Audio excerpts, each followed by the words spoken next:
profeta messiânico escreveu algo muito importante para nós nesta noite. Estamos celebrando o culto de ceia. Em seu versículo 5 do capítulo 33, dizendo o seguinte: mas ele foi traspassado pelas nossas transgressões, foi moído pelas nossas iniquidades. O castigo que nos traz a paz estava sobre ele, e pelas suas pisaduras nós fomos sarados. Glória a Deus. O profeta Isaías, um homem de Deus, provindo de uma linhagem real, o seu livro consta com mais de 400 citações no Novo Testamento. E ele foi feliz em ser usado por Deus como um profeta em sua nação totalmente desviada. E ele começou a proclamar o reino e a vinda de um Messias que iria restaurar a nação perdida e perturbada. Isaías, firme em convicção da doutrina em que foi criado, em uma fé inabalável, sabia que o Messias viria, e esse Messias traria uma revolução dentro do ser humano.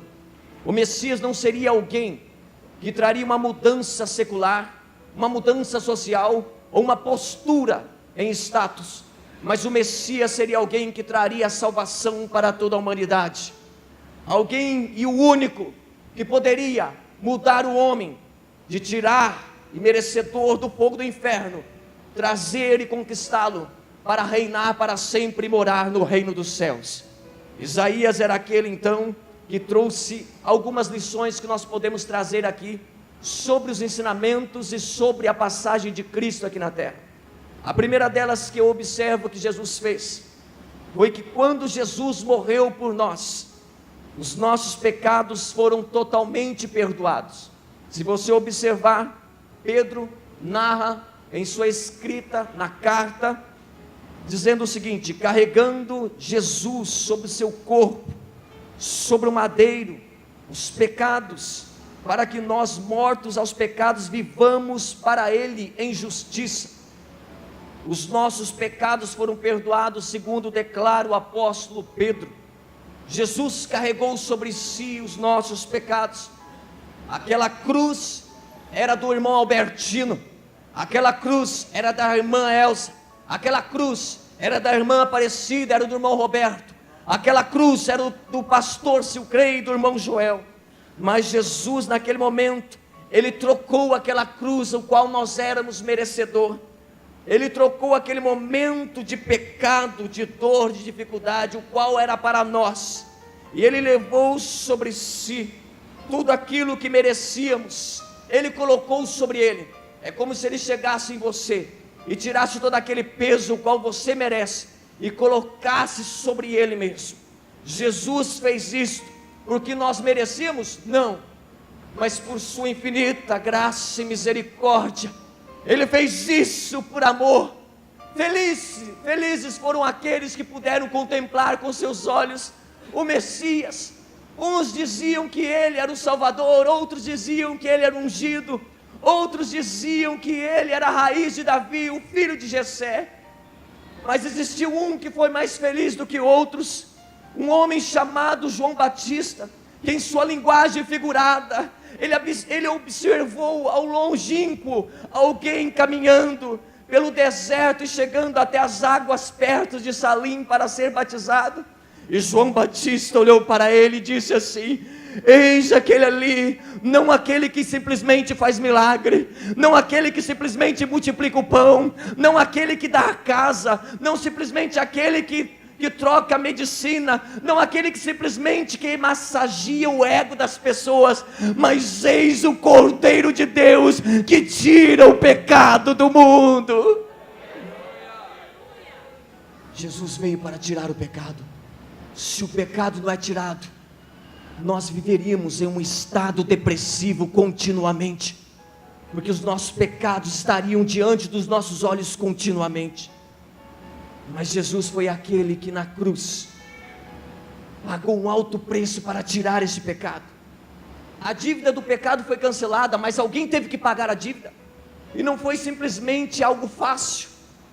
Por isso Pedro disse, sabendo que não foi mediante a coisas corruptíveis, como prata ou ouro, que fostes comprados, mas pelo precioso sangue, sem defeito, sem mácula, que foi o sangue de Cristo. Existia um preço. A palavra resgate significa, é o preço que se paga para obter alguma coisa, que alguém conservava e possuía em seu poder. Não é fácil um resgate, tem que pagar um preço. Alguém era dono disso, alguém possuía aquilo, e o direito daquilo, mas Jesus foi lá e pagou. Por isso Paulo escreveu em Timóteo no capítulo 6, no capítulo 2, versículo 6, o qual a si mesmo se deu em resgate por muitos. Jesus foi o único que conseguiu resgatar, e foi o único que teve coragem de lutar em prol de uma humanidade corrupta, de uma humanidade que nem mesmo deu valor à sua morte. Por isso Pedro disse, ele viveu e morreu, não simplesmente para resgatar com prata, ou com ouro, ou com bens valiosos, mas ele viveu e morreu para resgatar a humanidade com o seu precioso sangue. E mediante esse precioso sangue, Paulo registra na carta aos Colossenses, no capítulo 2, versículo 14, e tendo ele cancelado o escrito da dívida, o que era contra nós e o que constava de ordenanças, o qual nos era prejudicial, ele removeu, ele apagou inteiramente, encravando tudo isso na cruz do Calvário. Não existe mais dívida, não existe mais dívida. Sabe o que é o escrito de uma dívida? Sabe o que significa o escrito de uma dívida? Era como se fosse um certificado, escrito com uma letra do próprio devedor. Era como se eu escrevesse, Silcrei José Monteiro, estou devendo isto, e terei que pagar. É como se isso estivesse escrito, mas essa escritura, essa escrita da dívida, Jesus pegou ela, e rasgou, e levou com ele e disse, o Silcrei, esse pecador não deve mais nada, agora ele é um santo lutando contra o pecado, e eu vou assumir essa dívida. A igreja presbiteriana renovada central não deve nada, eu vou assumir a dívida desse povo, porque eu vou morrer no lugar de todos. Por isso que eu observo Jesus, quando lá naquela cruz, resgatou a humanidade, pagando os pecados. Ele foi aquele que abriu a porta da salvação.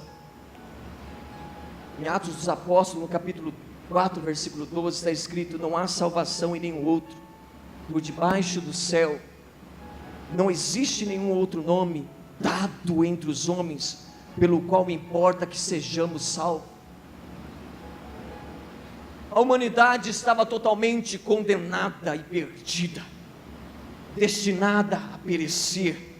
Estávamos sem esperança, como ovelhas perdidas sem pastor. Andávamos assim, cabisbaixo. Quantos de nós andávamos perdidos, extraviados, confusos em nossas caminhadas? E eu quero fazer uma pergunta à minha amada igreja, o qual eu congrego. Quantos de vocês um dia tinham uma vida totalmente desprovida, totalmente desqualificada, totalmente debaixo do pecado, e contagiada e contaminada e dominada por Satanás? Quantos tinham essa vida? Que viviam em pecado, viviam dominados por Satanás. Esse Jesus é maravilhoso. Ele é aquele que teve um encontro conosco. Você não merecia a salvação, eu não merecia essa salvação, mas Ele foi lá e conquistou. Ele conquistou quando buscou a mim e buscou a você. Ele fez tudo isso por amor. Em meio a um caminho de perdição, você merecia o inferno junto comigo, e nós assentaríamos à destra do diabo com certeza, mas Ele falou, não vou deixar isso acontecer com eles, eu vou salvá-los, eu abrirei um jeito, e esse jeito eu vou me sacrificar para conseguir conquistar, e eu os levarei para a salvação, e eu mesmo os resgatarei e salvarei, para levar um dia a sentar comigo diante do Deus Pai Todo-Poderoso.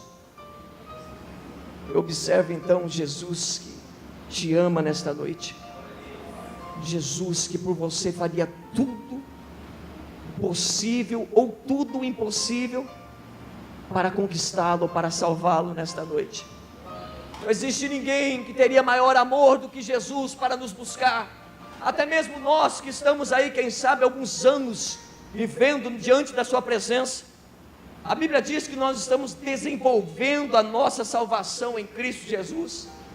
Existe um processo, existe uma caminhada, e esse Jesus não cansa de olhar para você e ver os seus erros, e ver que nós tropeçamos no caminho, e ver que às vezes nós quase desistimos, mas assim mesmo Ele vem, estende as mãos e diz assim: não temas, meu filho, porque eu te salvo, eu te ajudo, eu te apoio, eu te levanto.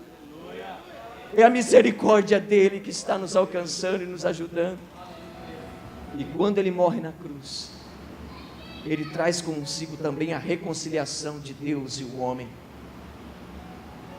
Paulo em Corinto mandou uma carta dizendo: ora, tudo provém de Deus, que nos reconciliou consigo, mesmo por meio de Cristo, e nos deu o ministério da reconciliação. Adão, quando pecou, ele fez algo muito errado, ele perdeu a comunhão com Deus, ele foi expulso do paraíso, ele não tinha mais direito de entrar na presença de Deus, não tinha mais direito de ter aquela comunhão que ele tinha constantemente com Deus. Para resgatar novamente esta reconciliação, para resgatar novamente esta comunhão do homem para com Deus, existia um preço a ser pago. E o homem que estava dominado pelo pecado precisava então de alguém que substituísse e que fizesse esta reconciliação. E este ato de reconciliação teria que ser feito por alguém que amasse, que somente o amor poderia vencer todos os atos que deveriam serem cumpridos. Morrer por alguém que não merece ser morto, amar alguém que não merece ser amado, pagar um preço por alguém que não merece ser pago.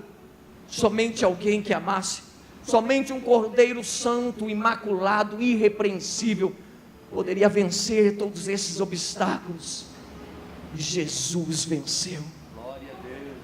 Conta-se uma ilustração de um pai de família que convivia com uma adversidade muito terrível em sua casa. Sua esposa e sua filha não se conversavam por mais de 10 anos, e ele conviveu com esta briga dentro do seu lar, e mãe e filha faziam de conta que não se conheciam, e não conversavam de jeito nenhum. O pai, certa feita por infelicidade, caiu acamado, e a enfermidade era muito terrível e destrutiva, e ele sabia que iria morrer. Em seu leito de dor no hospital, já não conseguia sair mais voz de suas cordas vocais, mal saía sua respiração. O pai, percebendo que morreria, quando chegou a mãe e a filha, e uma estava de um lado da cama e a outra estava do outro, sérias, chorando com a cabeça baixada, o pai, com as últimas forças que ele tinha, estendeu uma das mãos para a filha, segurou firme na mão dela, estendeu a outra mão para a esposa, segurou firme em sua mão também, e fez aquilo que ele jamais conseguiria fazer. Trouxe as mãos das duas para o seu peito e uniu as duas, cravando em seu peito. Ele não conseguiu falar palavra alguma, mas as lágrimas saíram dos seus olhos. Esta é a reconciliação que Jesus fez conosco, com Deus. O pecado havia nos destituído da presença de Deus, mas Jesus foi lá, buscou você e eu como filhos, e trouxe, foi lá e buscou Deus, e trouxe para perto de nós, e nos reconciliou, pedindo perdão para Deus de tudo aquilo que nós havíamos cometido. A partir de hoje, meu irmão, isso é muito forte. Ninguém pode segurar o que Deus tem na sua vida, porque você e eu temos livre acesso a esse Deus onipresente, onipotente, onisciente. Nós fomos reconciliados com aquele que é o Criador da humanidade, com aquele que é o Criador de toda a criação existente. Nós somos aqueles que temos o direito de andar com um Deus, como Enoque teve o privilégio de um dia, como Elias teve o privilégio de um dia ser arrebatado. Nós um dia também teremos esse privilégio, e Deus foi aquele que aproximou de nós por amor ao sacrifício de Jesus Cristo, e a partir de hoje, se você tomar posse dessa reconciliação, você não precisa temer mais nada, porque você tem um Pai que te ama, um Pai que caminha com você todas as horas, e quando você está dormindo, Ele abençoa o teu sono, e quando você acorda, Ele é o primeiro que está ali para te ajudar, e quando você está trabalhando, Ele está ali fortalecendo a força do seu trabalho. Fique feliz nesta noite, porque você tem paz com Deus para todos sempre. Louvado seja, louvado seja.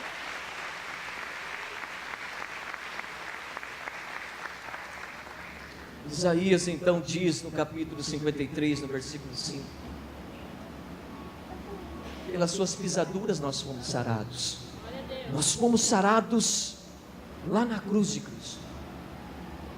Isso é algo muito forte, porque todas as dores, todas as enfermidades, tudo aquilo que o pecado trouxe como consequência trágica e terrível, Jesus levou sobre si.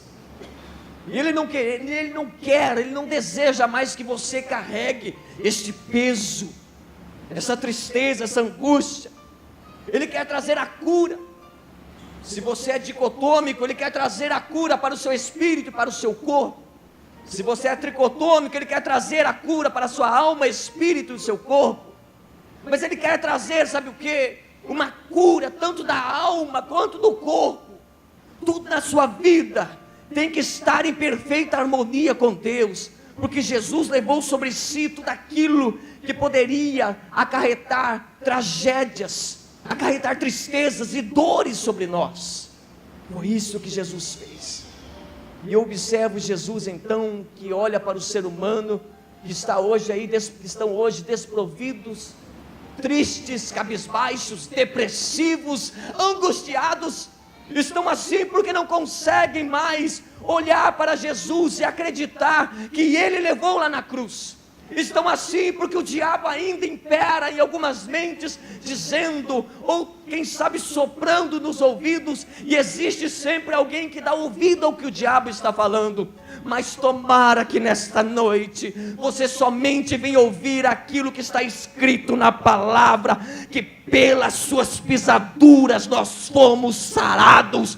A partir de hoje nós vamos então tomar posse de todas as curas que Jesus tem para nós. Não precisamos mais de alguém que venha colocar simplesmente a mão na nossa cabeça. Não precisamos mais de alguém, de palavras que venha massagear os nossos egos, pois nós tomamos posse desta palavra e do ato que Jesus fez na cruz do Calvário. Você é livre, você é liberto, você é sarado, você é curado, e Deus tem mais vitórias para derramar sobre a tua vida. Esse Jesus na cruz então, Ele vence a morte que nos trouxe uma grande perca. Paulo diz em Corinto, na sua carta aos Coríntios, que e quando este corpo corruptível se revestir de incorruptibilidade, e o que é mortal se revestir de imortalidade, então se cumprirá a palavra que está escrita: tragada foi a morte pela